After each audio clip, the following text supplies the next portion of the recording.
এখন বন্ধু ওইটা মহারাজ আমাকে সামনে দেখবে, দেখে আর লুকিয়ে পড়বে। মহারাজ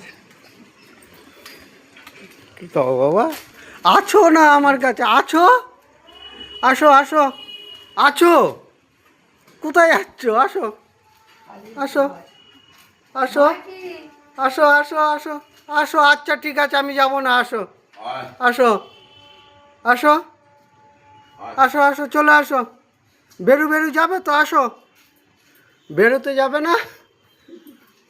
আসো, হ্যাঁ আসো আসো আসো আসো, আমি চলে যাচ্ছি, আসো আসো আসো, আমি আমি চলে যাচ্ছি। Tata tata tata tata tata, আমি চলে গেলাম। না, আয় আয়, আসো আসো আসো আসো আসো, আমি চলে যাচ্ছি। Tata tata.